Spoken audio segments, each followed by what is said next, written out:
Seguim amb les lectures des del confinament i avui hem triat una de les dones del volum 2 de Contem històries de dones d'ací.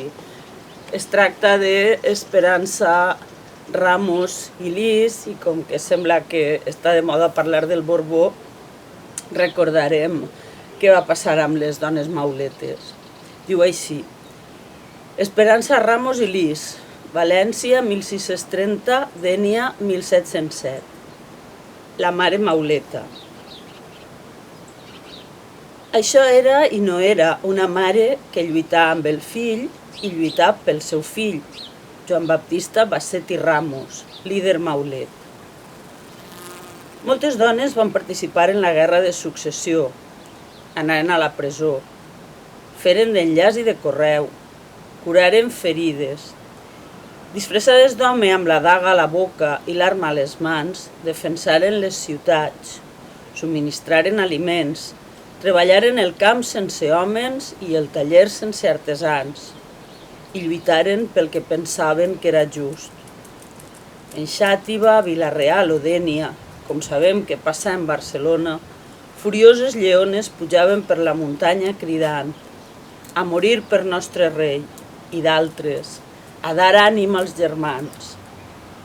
Esperança Ramos, una artesana que treballava en el taller familiar, una dauradora, va acompanyar el fill en la revolta, en el triomf i en la presó, amb fortalesa i valentia. La vieja, segons l'insult dels botiflers, va ser una dona de fermes conviccions que, com d'altres valencianes, va prendre partit. Margarida Teresa, la comtessa d'Erill, noble austracista, exiliada en Viena en acabar la guerra, Maria Lluïsa Lamarca, enllaç amb Barcelona, o Josep Anàcher, que des de Russafa ajudava a qui havia de fugir de València.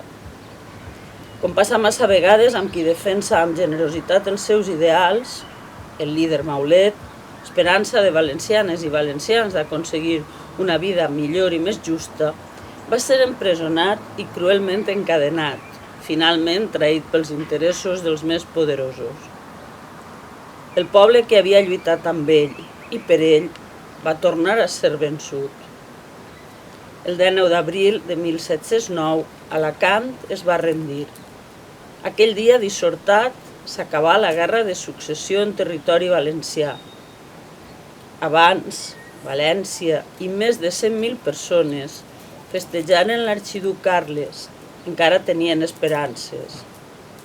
Després, Almansa i la derrota, el 25 d'abril de 1707.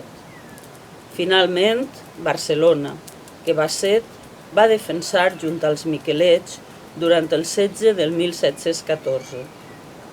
I en la derrota, els Borbons, per just dret de conquesta, prohibiren la llengua, les institucions i les lleis del Regne de València.